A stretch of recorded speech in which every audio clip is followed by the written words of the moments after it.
गई इंदिये सुखाए, जोगे वेदे कसाय नाणेय, संयम दंसन लेसा, भविया सम्मत सन्नी आहारे, गुणजीवा पज्यती, पाना सन्नाय मग्गणा ओय, उव ओगो वियकमसो, विसंतु परुवणा भणिया, झाणाविय पज्जाविय, जाय कुलकोडी संजू आसव्वे, गहनादियेण भणिया, कमेण 24 ठाणानी. अंतिम शासननायक 1008 भगवान महावीर स्वामी की जय. द्वादशांगो श्रुत देवी की जय. स्वाध्याय कक्ष संपेपर्यंत आपणा सर्वांना चतुर्विध आहाराचा त्याग असणार आहे.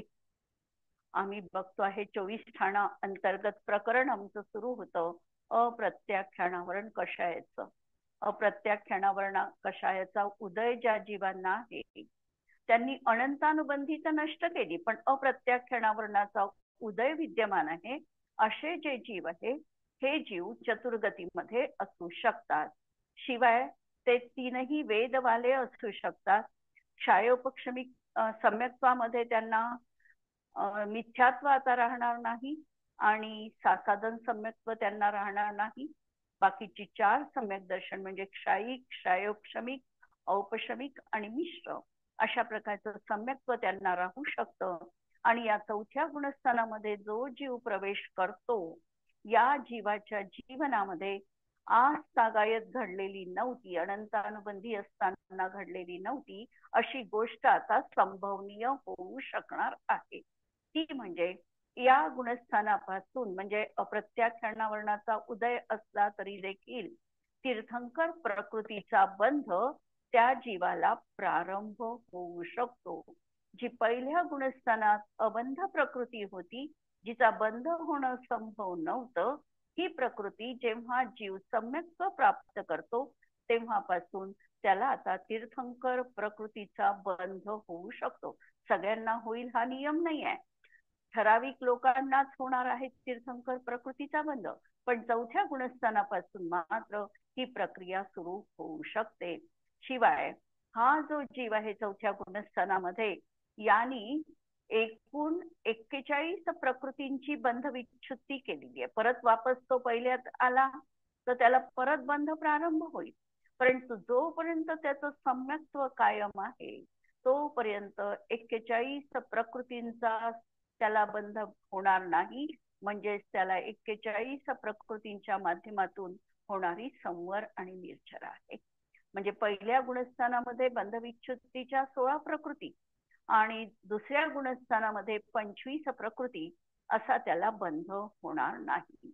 आता प्रश्न माझा असा असणार आहे की आता एखादा 4थ्या गुणस्थानवरती मनुष्य पर्यायी मधला जीव आहे. हा जीव जर त्यांनी 4थ्याच गुणस्थानामध्ये त्याची म्हणजे मरण झालं, त्यांनी आयु तिथे समाप्त झाली, 4थ्या गुणस्थानात पूर्ण आयु भोगून त्याचं 4थ्या गुणस्थानात जर मरण झालं तर तो कोणत्या गतीमध्ये जाईल? देवगतीत. तो नियमाने आता देवगतीतच जाणार आहे जर त्यांनी आधी आयुबंध केला नसेल तर. आणि आधी आयुबंध केला असेल मनुष्य पर्यायीचा तर तो भोगभूमीच मनुष्य होईल. तिर्यंच्या आयुचा आधी बंध केला असेल तर तो त्याचं सम्यक्त्व सुटेल आणि नंतरच तो भोगभूमीमध्ये जन्म घेईल. आणि देवामध्ये जाताना मात्र सम्यक्त्व घेऊन, क्षायिक सम्यक्त्व घेऊन किंवा क्षायोपक्षमिक सम्यक्त्व घेऊन तो देव पर्यायी जाऊ शकतो. बाकी भोगभूमीज मनुष्य पण बनू शकत नाही, तिर्यंच पण बनू शकत नाही. क्षायोपक्षमिक सम्यक्त्व घेऊन नरकामध्ये देखील तो जाऊ शकत नाही. एकच पर्याय त्याच्यासाठी खुला आहे आणि तो आहे वैमानिक देवांचा पर्याय. भवनत्रिकाचा देखील खुला नाही. आता ह्या 41 प्रकृती ज्या आता 16 आणि 25 अशा प्रकृती, परंतु याही गुणस्थानामध्ये त्याच्या अबंधामध्ये 2 प्रकृती असतातच. त्याचा बंध या गुणस्थानात होत नाही. त्या प्रकृती कोणत्या असतील? आहारक दिक. हा, आहारक दिक म्हणजे आहारक शरीर आणि आहारक अंगोपांग याचा बंध चौथ्या गुणस्थांवरती जीव पण करणार नाही. त्याच्यासाठी आता अबंधातली एकच तीर्थंकर प्रकृती आता खुली झालेली आहे. म्हणून चौथ्या गुणस्थांवरती जर जीवाचा विचार केला तर 120 बंधयोग्य प्रकृतीमधून 41 बंधविच्छुतीच्या प्रकृती आणि 2 आहारक द्विकच्या प्रकृती अशा 43 प्रकृतीचा बंध त्याला त्या ठिकाणी होत नाही, अशी व्यवस्था लावायची आहे. आता आपल्याला बघायचं आहे आज प्रकरण प्रत्याख्यानावरण चतुष्क. प्रत्याख्यानावरण चतुष्क पाहत असताना आम्हाला हे बघायचं आहे की याच्या जीवनात आता अप्रत्याख्यानावरण आणि अनंतानुबंधी या आठचा अनुदय आहे. अनुदय आहे म्हणजे नेमकी प्रक्रिया कोणती असणार आहे, तर या ठिकाणी त्यांचं जे चारित्र्य असणार आहे प्रत्याख्यानावरण चतुष्काच्या उदयामध्ये, हे त्यांचं चारित्र्य हे नियमानी कोणतं देश चारित्र, देश क्षयपशन. चारित्र आहे, क्षायोपक्षमिक क्षयपशन. चारित्र आहे, क्षायोपक्षमिक चारित्र आहे. आणि अनंतानुबंधी अप्रत्याख्यानावरण आणि प्रत्याख्यानावरण ह्या 12 ज्या कर्म प्रकृती आहे ह्या कषायांच्या, याच्यामधले सगळेच्या सगळे स्पर्धक हे कशा रूपाचे आहेत, सर्व घाती. सर्वघाती रूपाचे आहे. म्हणजे याच्यामध्ये कोणतेही देशघाती स्पर्धक विद्यमान नाही. आता जो संज्वलनचा पुढे येणारा भेद आहे, या संज्वलन मध्ये मात्र सर्वघाती पण स्पर्धक आहे आणि देशघाती रूपाचे पण स्पर्धक असणार आहे. आता ज्या वेळेला त्याला प्रत्याख्यानावरण चतुष्काचा उदय असेल, आठचा अनुदय आहे, त्यावेळेला या गुणस्थानापासून त्याच्या संज्वलनच्या देशघातीचा उदय पण सुरू होत असतो.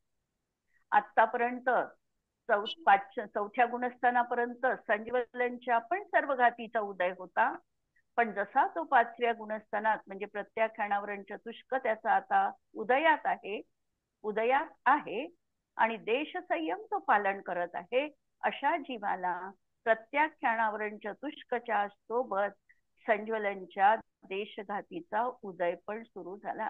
इथे सर्वघातीचा एकदम पूर्ण उदय नाही, जे महाव्रताला घातक आहे त्याचा नाही आहे, परंतु जो देशघातीला अनुकूल उदय आहे देशघाती, त्याचा उदय आता इथे सुरू झालेला आहे. आणि यांचं गुणस्थान एकच गुणस्थान प्रत्याख्यानावरण चतुष्कामध्ये संभवनीय आहे आणि ते म्हणजे 5वं गुणस्थान. त्याचं नाव आहे देशविरत संयम किंवा अनुव्रतांचं पालन करणारा किंवा 11 प्रतिमाधारी श्रावक पद धारण करणारा, हा या 5व्या गुणस्थानवरती असा म्हटल्या जाऊ शकतो प्रत्याख्यानावरणाचा उदय आहे.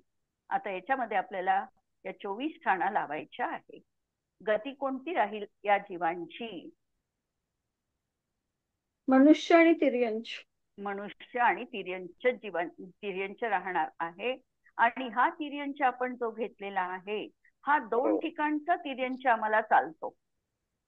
कोणत्या 2 ठिकाणचा तिर्यंच चालतो? भोगभूमी आणि कर्मभूमी. कर्मभूमी आणि भोगभूमीत तर 5वं गुणस्थान होतच नाही. अरे हो, मग कर्मभूमी. कर्मभूमीतला आणखी गर्भ जो सम्मूर्छन जन्मवाला आहे स्वयंभूरमण समुद्रामधला, जो क्षायोक्षमिक सम्यक्ती असणार आहे, त्याही ठिकाणी तिर्यंच गतीतील जीवांना अशा प्रकारचा देश संयम संभवनीय आहे. एक तर तो कर्मभूमी म्हणजे कर्मभूमीमध्ये इथे असला पाहिजे किंवा स्वयंभू रमण द्वीप समुद्रामध्ये असलेला तिर्यंच गतीतला, ज्याला सम्यक्त्व कोणतं आहे? क्षायोपक्षमिक सम्यक्त्व आहे. त्याला औपशमिक सम्यक्त्वाची प्राप्ती होऊ शकत नाही. तो क्षायोपशम वाला आहे आणि त्याला 5वं गुणस्थान त्या ठिकाणी असू शकतं. असे हे 2 ठिकाणचे जीव आपल्याला या पंचम गुणस्थानात घ्यायचे आहे. मनुष्यांमध्ये घेतला तर मनुष्यांमध्ये फक्त कर्मभूमीतलाच मनुष्य घ्यायचा आहे आणि त्याही ठिकाणी आर्यखंडामधला मनुष्य घ्यायचा आहे. म्लेंछ खंडामधले मनुष्य आम्हाला इथे घेणं नाही. अशा तऱ्हेने गतीच्या माध्यमातून बघितलं. इंद्रिय पंचेंद्रिय पंचेंद्रिय राहील. काय रसकण रस काय राहील. योग चार मनाचे, चार वचनाचे आणि औदारिक. आणखी राहील आणि का? नाही ना, परत तो चौथ्या नाही. गुणस्थानात येईल म्हणून आता ते नाहीये दोन्ही. कोणताच आता पुढचा योग राहणार नाही. एक औदारिक काय योग असतानाच, म्हणजे याच्यावरून आम्हाला हे समजायचंय की औदारिक काय योग असतानाच जीव संयम पालन करू शकतो. कोणत्याही काय योगात त्याला संयम पाळता येत नाही. चार वचनाचे, चार मनाचे आणि एक औदारिक काय योग असे त्याला एकूण 9 प्रकारचे योग आहे, म्हणजे 5व्या गुणस्थानामध्ये. नंतर वेद तीनही वेद आहे. तीनही वेद आहे. कशाय स्वकीय आणि आता स्वकीयच लावावं लागेल. हा, स्वकीय आणि 9 कशाय असे 10. ज्ञान 3 ज्ञान, 3 सुज्ञान, 3 सुज्ञान राहतील. नंतर मनपर्याय आणि केवल ज्ञान आणि 3 कुज्ञान असणार नाही. संयम देश संयम, देश संयम, संयमा संयम, म्हणजे या ठिकाणी देश संयम म्हणा, संयमा संयम काही म्हणा. नंतर दर्शन 3 दर्शन, 3 दर्शन. लेशा 3 शुभ. हा, 3 शुभ लेशाच राहतील. कारण जो जीव आता व्रताला धारण करणारा आहे त्याच्या जीवनात 3 अशुभ लेशा असतच नाही, म्हणून तो पीत पद्म शुक्ल 3 शुभ लेशावालाच असणार आहे. भव्य भव्यच आहे. सम्यक्त्व तैथे क्षायिक, क्षयोपशमिक आणि औपशमिक. औपशमिक 3 सम्यक्त्व या ठिकाणी राहतील. कोणते राहणार नाही? हे मिथ्यात्व, सासादण आणि मिश्र. तीन नाही राहणार. हा, संज्ञी संज्ञीच असणार आहे. संज्ञीच आहे. आहारक आहारकच आहे. गुणस्थान तेच लावायचं. हा, 5वं गुणस्थान. जीव समास संज्ञी पंचेंद्रियांचे. हा, संज्ञी पंचेंद्रिया संबंधात. पर्याप्ती सहाही पर्याप्ती, सहाही पर्याप्ती आहे. प्राण 10 प्राण 10 पण आहे. संज्ञा चारही पण आहे. उपयोग 3 आणि 3 6. 3 6 उपयोग आहे. ध्यान 4 4 8 आणि 3 धर्म ध्यान. म्हणजे आता कोणते नाही आहे? 4 शुक्ल ध्यान नाही आणि 1 धर्म संस्थान ध्यान नाही. संस्थान विषय नाही. हा, हे तर नाही. आणि 4 रौद्र गेले. आता इथे कोणते गेले? पहिल्यांदा तर रौद्र 4 गेले. कारण जेव्हा व्रत पालन करण्याचा परिणाम आहे तेव्हा रौद्र ध्यान असत नाही. म्हणजे आर्त आणि रौद्र बोलताना आम्ही क्रम असा सांगतो, आर्त रौद्र. जाताना मात्र क्रम असा आहे, पहिल्यांदा रौद्र ध्यान 4 प्रकारचे जातात. जसे व्रताचा स्वीकार हा जीव करतो त्याच्या जीवनात रौद्र ध्यान असत नाही. 4 अर्थ ध्यान राहतील. आपण लावतोय हा, पण आपण लावतोच की 5व्या गुणस्थानापर्यंत रौद्र ध्यान. 1 ते 5 आहेच ना सगळे रौद्र ध्यान. हो, 1 ते 5 आहे. बरोबर आहे. 6व्यात रौद्र ध्यान नाही राहत. 1 ते 5 पर्यंत रौद्र ध्यान आहे. नंतर 4 अर्थ आणि धर्माचे 3 असे ध्यान, म्हणजे 1 संस्थान विषय नाही आणि 4 शुक्ल ध्यान नाही. अशा प्रकारचे 5 ध्यान नाही, रौद्र ध्यान आहेत. नंतर आश्रव मिथ्यात्व नाहीये आणि अविरतीचे 11. नंतर कषाय आता 10 घ्यायचे ना इथे. आणि 9 योग 9 म्हणजे योग. 10 20 20. 30. आता अविरती कोणत्या कमी झाल्या? अविरती किती आहे पहिल्यांदाचा प्रश्न? 12. 12 कोणत्या? 12 अविरती कोणत्या आहे? 12 अविरती म्हणजे षटकाय जीवांच्या हिंसेचा त्याग आणि 6 इंद्रियांचा निरोध. हा, 6 अविरती झाल्या. अविरती म्हणजे उलट त्याचा हा, म्हणजे षटकाईक जीवांची हिंसा घडणे आणि 5 इंद्रिय आणि मनाचे विषय ताब्यात नसणे, अशा या 12 अविरती झाल्या. आणि याचा त्याग घेतला तर त्या विरती झाल्या. मग आता या पंचम गुणस्थांवरती जीवाच्या जीवनात कोणत्या अविरती संपलेल्या आहे? आता तो रसकायिक जीवांची म्हणजे तो हिंसेचा त्याग आहे, त्याला व्रत आहे. हा, बस. रसकायिक जीवाच्या हिंसेचा त्याला त्याग आहे. बाकी काहीही एकही अविरती बाकीची सुटली नाही. फक्त रसकायिक जीवाच्या हिंसेचा त्यांनी त्याग केलेला आहे. 5 स्थावर कायिकाची म्हणजे जीवनात हिंसा घडते आहे, करायची आहे असं नाही, किंवा मुद्दा म्हणून तो करणार पण नाही, लक्षपूर्वकच काम करेल, पण तरी देखील ती हिंसा तो टाळू शकत नाही, म्हणून ती हिंसा त्याच्या जीवनात आहे. आणि 5 इंद्रिय आणि मनाचं बऱ्याच मोठ्या प्रमाणामध्ये नियमन जरी त्यांनी केलं तरी पूर्णतः त्याग त्यांनी घेतलेला नाही, म्हणून 5 इंद्रियांचे विषय आणि मनाचे विषय तो भोगतो आहे. त्या अनुषंगाने त्याला त्या अविरती पण विद्यमान आहे, म्हणून या 11 अविरती त्याला लावायच्या. जाती 14 आणि 4 म्हणजे 14 तिर्यंचे 4 आणि 4, बरोबर. 14 मनुष्यांच्या आणि 4 तिर्यंच्या. आणि बाकी सगळ्या तिर्यंच्या सोडल्या. एकेंद्रियापासून चतुरेंद्रियापर्यंतच्या जाती याच्यात गर्भित नाही आहे, फक्त 14 पंचेंद्रिय जीवांच्या जाती अभिप्रेत आहे. आणि कुल लावताना 57 लाख कुल, 43 लाख तिर्यंचे आणि 14 लाख मनुष्यांचे. आता भाव कसे लावाल? भावामध्ये काय लावाल? औपशमिक आता इथे औपशमिक दोन्ही आहेत. दोन्ही सम्यक तो चारित्र नाही आहे ना? चारित्र नाही आहे अजून. 8व्या पासून आहे औपशमिक चारित्र. म्हणून एकच.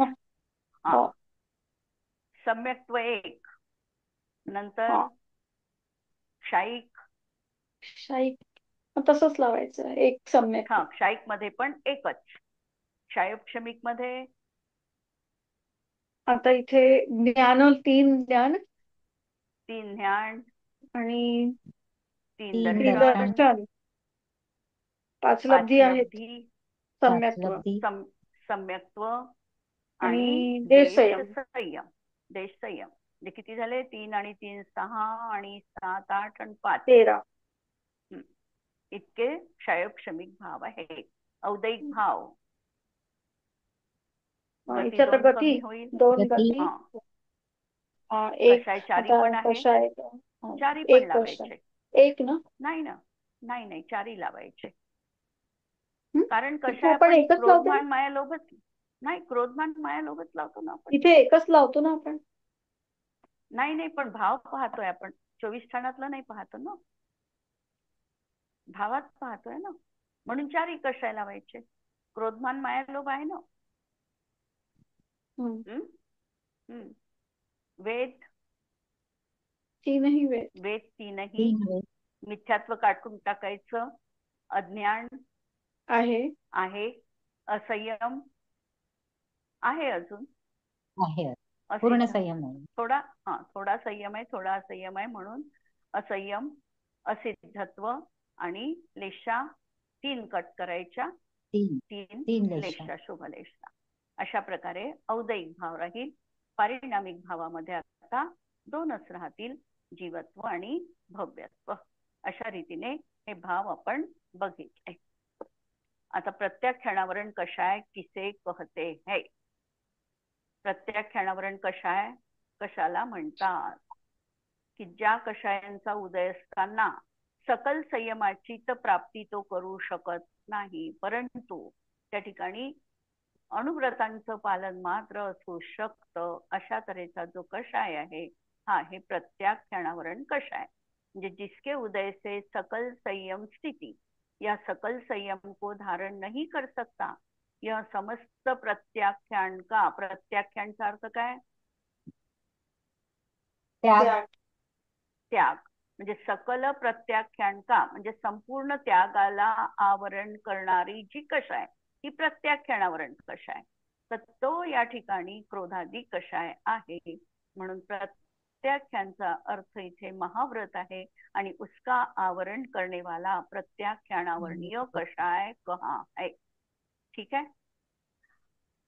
प्रत्याख्यानावर्णीय क्रोधादि को किसकी उपमा दी जा सकती है? आतापर्यंत आपण 8 उपमा पाहिल्या, अनंतानुबंधीच्या पाहिल्या, प्रत्याख्यानावर्णाच्या पाहिल्या.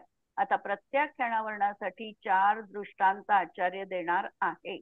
प्रत्याख्यानावर्णीय क्रोध असणार आहे वाळूवरच्या रेषेप्रमाणे. वाळूवरची रेषा थोडा काळ टिकते, पण वावटळ जर सुटली तर ती रेषा जशी मिटून जाते त्याप्रमाणे. परंतु जी मागची आपण पृथ्वी रेषेप्रमाणे पाहिली होती ती पृथ्वी रेषा पाणी येण्याने मिटली होती. वावटळ तर नेहमीच वाळवंटामध्ये सुरू असतात. तर त्यानंतर हा जो धुली म्हणजे वालुका रेषाप्रमाणे जो काही क्रोध आहे हा त्याचा काळ जास्त नाहीये. 15 दिवसाचा ना, किती काळ सांगितलाय त्याचा वासना काळ? प्रत्याख्यानावरचा 15 दिवस. प्रत्याख्यानावर्णाचा 15 दिवस. तर 15 दिवसापेक्षा हा जास्त काळ टिकणार नाही असा जो क्रोध आहे हा आहे प्रत्याख्यानावर्णीय क्रोध. नंतर प्रत्याख्यानावर्णीय माया, तर ही उपमा दिली त्यांना दारू स्तंभ सदृश. दारू म्हणजे लाकूड.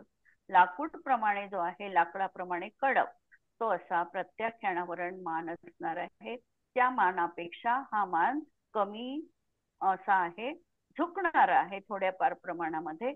परंतु तो मान मात्र तिथे झुकू शकत नव्हता, हा किंचित झुकणारा आहे. प्रत्याख्यानावर्णीय माया ही गोमूत्राप्रमाणे सांगितलेली आहे. गाईचं मूत्र जसं 3-4च वेढे घेत जातं त्याप्रमाणे ही माया असणार आहे. आणि प्रत्याख्यानावर्ण लोभ सांगितलेला आहे शरीरावरच्या मळाप्रमाणे किंवा पंशुलेप सदृश.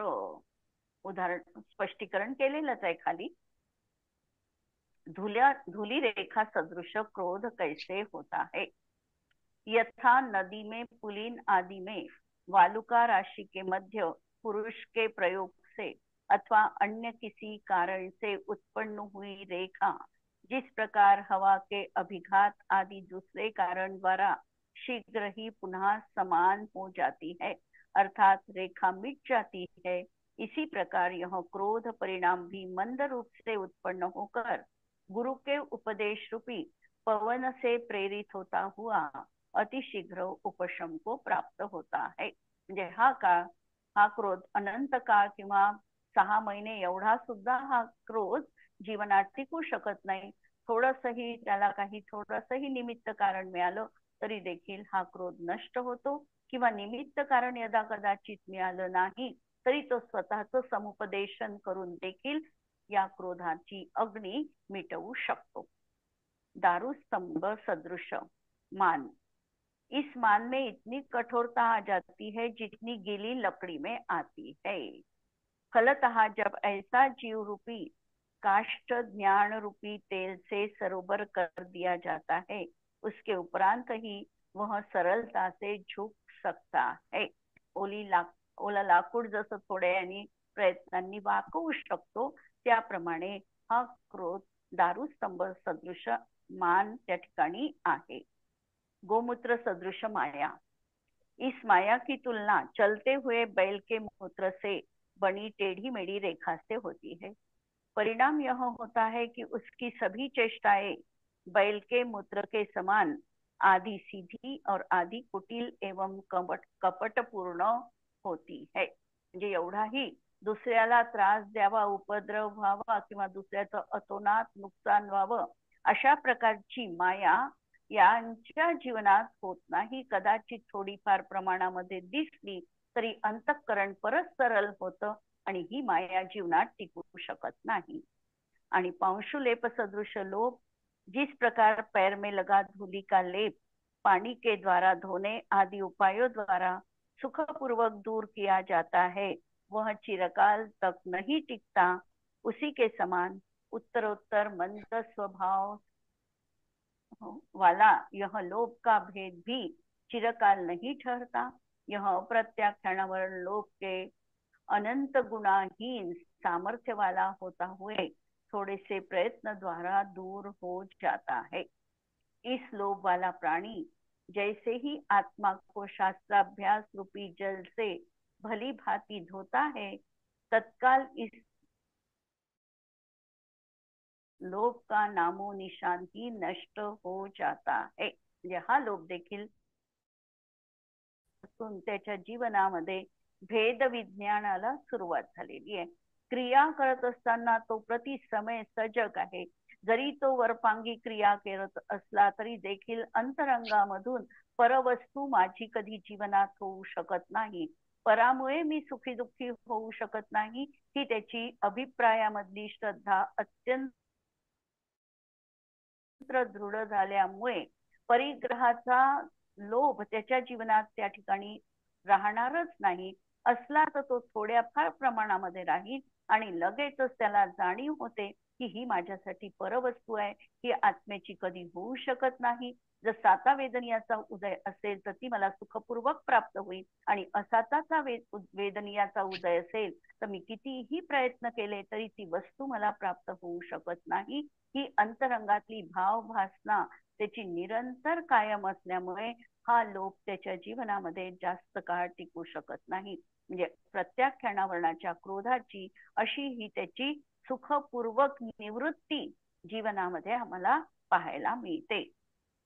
जसे आम्हाला उदाहरण मिळते आगमामध्ये की बनारसजी दासजी होते आणि त्यांनी ठरवलेलं होतं की शास्त्राभ्यासासाठी मला वेळ मिळावा म्हणून त्यांचा जो टोप्याचा व्यवसाय होता, टोपी विकण्याचा, त्या काळात टोप्या खूप प्रचलित होत्या, टोपी विकण्याचा त्यांचा व्यवसाय होता आणि या व्यवसायात त्यांनी ठरवलेलं होतं की 8 आणि मला जेव्हा मिळतील त्यावेळेला मी माझी दुकानदारी बंद करून घरी वापस जाईल। म्हणजे लोभाची अत्यंत न्यून मात्रा त्यांच्या जीवनात आम्हाला पाहायला मिळते। किंवा एक त्यांच्याच जीवनामधली घडलेली घटना की त्यांच्या घरामध्ये चोरी करण्यासाठी चोर आले, 3-4 चोर आले। प्रत्येकाने त्या घरामधल्या ज्या काही सामानाच्या बोऱ्या होत्या, पोते होते ते एकमेकांच्या डोक्यावर दिले आणि बाकीचे सगळे चोर पसार झाले। पण शेवटचा जो चोर राहिला होता त्याला डोक्यावर देणारं कोणी सापडलं नाही। त्यावेळेला बनारसजी दासजींना जाग आली आणि त्यांनीच त्या चोराच्या डोक्यावर ती बोरी शेवटची चढवली आणि तो चोर निघून गेला। जेव्हा त्याला लक्षात आलं की स्ट्राईक झालं त्याला एकदम की अरे सगळे तर निघून गेले होते, माझ्या डोक्यावर ही कोणी चढवली बोरी शेवटची, तर त्याला लक्षात आलं की घराच्या मालकानीच हे केलेलं आहे। आणि जसं त्याला हे ज्ञात झालं दुसऱ्या दिवशी त्या सगळ्या चोरांनी त्यांच्या पुढे शरणागती पत्करली आणि त्या सगळ्या त्यांच्या जे काही द्रव्य होतं ते सगळं त्यांना वापस आणून दिलेलं आहे। म्हणजे लोभाची अशी न्यूनतम मात्रा अशांच्या जीवनात दिसते। प्रश्न पुढचा, क्या प्रत्याख्यानावरण कषाय वाले तिर्यंच मनुष्य दोनों के क्षायिक सम्यक्त्व होता है। प्रत्याख्यानावरण कषायाचा ज्यांना उदय आहे असे तिर्यंच असतील किंवा मनुष्य असतील त्यांना क्षायिकच सम्यक्त्व राहील असं आहे का? तर उत्तर देतात नहीं।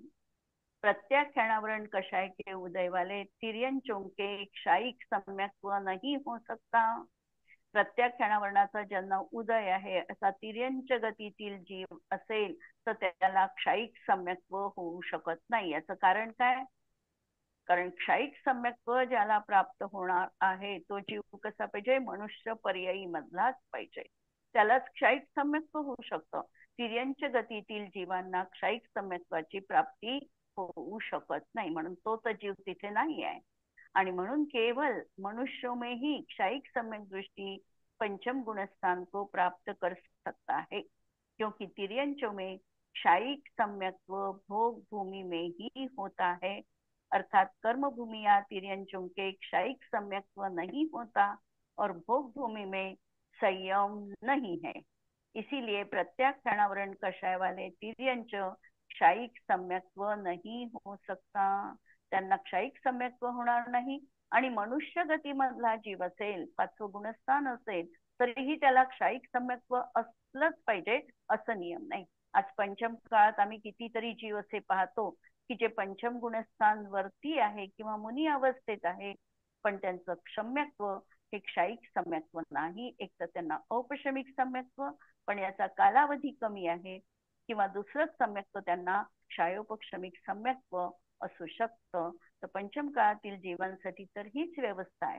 चतुर्थ काळामध्ये संभवनीय आहे की मनुष्य पर्याय तो असेल आणि त्याचं 5वं गुणस्थान असेल, तर त्याला क्षायिक सम्यक्त्वाची देखील प्राप्ती होणं शक्य आहे. प्रश्न, क्या ऐसे कोई प्रत्याख्यानावरण कषाय के उदय वाले तिर्यंच है जिनके उपशम सम्यक्त्व नहीं हो सकता? आता सांगितलं हा, संमूर्छन वाला, तुम्ही आता सांगितलं संमूर्छन वाले. हा, गर्भजच पाहिजे. हा, म्हणून उपशमासाठी नियम आहे. उपशमवाला गर्भजच पाहिजे. पण संमूर्छन वाला जीव हा क्षायोपक्षमिक सम्यक्त्व मात्र प्राप्त करू शकतो त्या ठिकाणी गेल्यानंतर. पण हा संमूर्छन जीव जो आहे हा क्षायोपक्षमिक सम्यक्त्व का प्राप्त करू शकतो? तो साधी असेल, साधी तो साधी असतो. अनादी असेल तर अनादीला तर पहिल्यांदा प्रथम उपशम होत आहे. म्हणून त्या ठिकाणी संमूर्छन जन्मवाले जर अनादी मिथ्या दृष्टी असतील तर त्यांना तिथे सम्यक्त्व प्राप्त होण्याचा चान्स नाही. पण जर तो साधी असेल आणि साधी असताना त्यांनी इकडे सम्यक्त्व केलं आहे, पण तिर्यंच गतीमध्ये आता त्याचा जन्म झालेला आहे आणि त्याच्या सत्तेमध्ये 3 प्रकृती विद्यमान आहे. दर्शन मोहनीयाच्या 3ही प्रकृती विद्यमान आहे आणि त्या जीवाचा वेदक प्रायोग्य काळ सुरू आहे. असा जीव त्या ठिकाणी गेल्यानंतर क्षायोपक्षमिक सम्यक्त्वाला प्राप्त करू शकतो. आणि किती काळ हा वेदक प्रायोग्य काळ राहू शकतो? तर पल्ल्याच्या असंख्यात्वा भाग प्रमाण एवढ्यापर्यंत त्याला प्रथमोपशम सम्यक्त्व होत नाही. तेवढा काळ त्याला प्रायोग्य काळ असल्यामुळे क्षायोपक्षमिक सम्यक्त्वाची प्राप्ती संभवू शकते. हे या ठिकाणी विशेष लक्षात ठेवायचं कि संमूर्छन जन्म वाले पंचेंद्रिय तिर्यंच जो प्रत्याख्यानावरण कषाय के उदय वाले है, उसके उपशम सम्यक्त्व नहीं होता, क्योंकि उपशम सम्यक्त्व गर्भजों के ही होता है. आणि शेवटचा प्रश्न, प्रत्याख्यानावरण कषाय में कम से कम कितने प्राण होते हैं? आता आपण 10 प्राणाचं प्राण. पाहिलंच आपण. 10 प्राण 10 प्राण. असतातच त्यांना, कारण या गुणस्थानात मरण नाही आहे. याचा अर्थ समजा त्यांचं पंचम गुणस्थानवरती जर एखादा जीव व्रत सहित जर त्याची आयु संपली, तर आयु संपल्याबरोबर त्यांचं गुणस्थान 4थं होईल आणि जीवनभर 5वं गुणस्थान राहील. आयुच्या अंतीपर्यंत 5वं गुणस्थान राहील, पण विग्रह गती सुरू झाल्याबरोबर त्यांचं 4थं गुणस्थान त्या ठिकाणी होईल आणि म्हणून त्या ठिकाणी त्यांना 10 प्राणच राहतील. क्योंकि इस कषाय का उदय पंचम गुणस्थान में कहा है और यह पंचम गुणस्थान पर्याप्त जीवों के ही होता है. याच्यावरचा आता उद्याला बघू पुढचं प्रकरण. एक डिफिकल्टी आहे मला, थोडी शंका. ते आता तुम्ही भाव लावले ना आपण प्रत्याख्यान, तर ते असंयम औदयिक भावामध्ये असंयम घेतला कसा?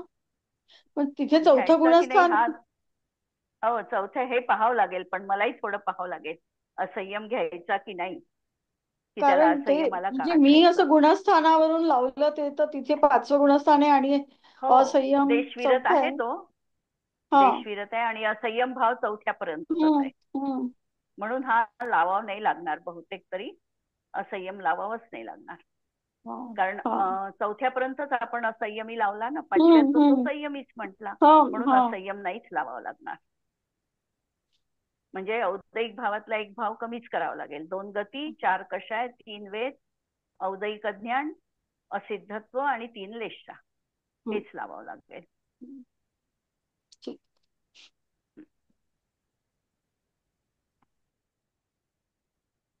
बाकी प्रश्न कुणाला काही?